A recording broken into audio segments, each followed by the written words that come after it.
एक स्टूडेंट है, जब वो कॉलेज जा रहा था तो उसने बताया कि यार मतलब वो जब रोड पे जब जा रहा था तो बारिश हो गई। तो तेज बारिश के कारण उसने 10 मिनट वहां बस स्टैंड था वहां वो रुक गया। फिर उसके बाद गया और कॉलेज पहुंच गया।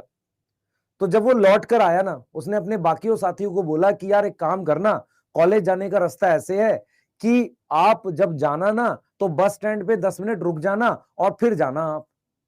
तो जितने भी उसके बाकी के दोस्त थे उन्होंने कहा हाँ हाँ यही ठीक है। पर आपको ये भी तो समझना पड़ेगा कि उसके टाइम पर बारिश हुई थी।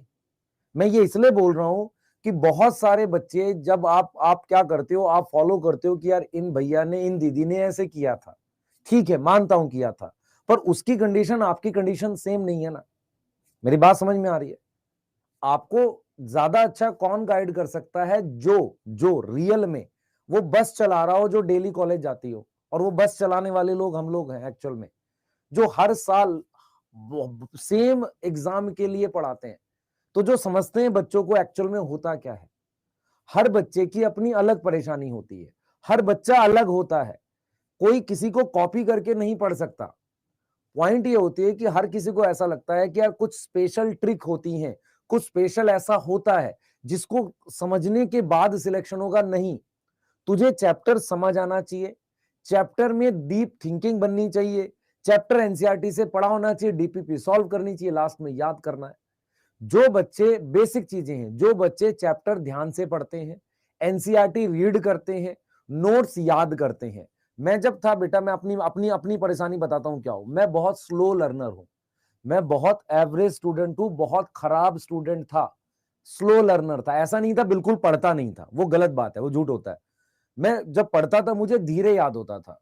दूसरी प्रॉब्लम मेरे साथ क्या थी कि मैं जब पढ़ने बैठता था किसी लाइन को, तो उसको इंग्लिश को पहले हिंदी में कन्वर्ट करता था। जब मैं इंग्लिश को हिंदी में कन्वर्ट करता तो उसे समझता था, उससे वो धीरे धीरे मुझे समझ आती थी। तो मुझे ये भी प्रॉब्लम होती थी।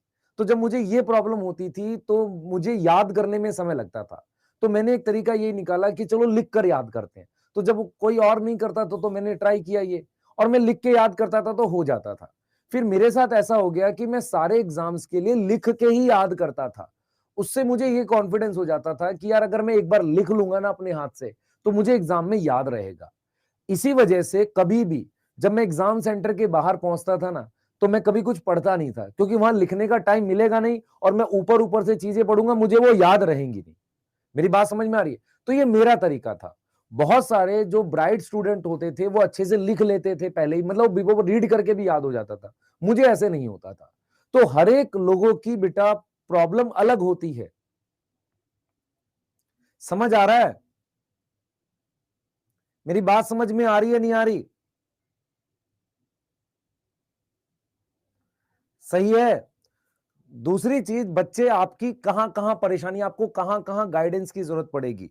पहली गाइडेंस, आपको लेक्चर देखना है, अगर आपने देखा हुआ है तो जरूरत नहीं है, अगर आपको समझ आ रखा है। क्या आपको नोट्स बनाने चाहिए? हाँ, कॉपी में बनाने चाहिए। जिन बच्चों ने पहले बना रखे हैं उसी में ऐड कर लो, वो पेन से बने या पेंसिल से बना लो। तीसरी चीज, नोट्स कहां से बनाने चाहिए? जो लाइव पढ़ाते हैं, लाइव पढ़ाते हैं, या इसकी जो पीडीएफ होती है उसको खोलकर देखकर बना लो। क्या उसको प्रिंट आउट निकालने नहीं निकालना चाहिए, लिख के नोट्स बनाने चाहिए। उससे फायदा क्या होगा? चीजें याद होंगी। उसके बाद क्वेश्चन कौन से करने चाहिए? डीपीपी के करने चाहिए। हाँ, अब डीपीपी के क्वेश्चन कैसे करने? डीपीपी खोल दी, पहले का ए दूसरे का बी नहीं, डीपीपी के क्वेश्चन कैसे करने? डीपीपी का एक अलग रजिस्टर बना लो।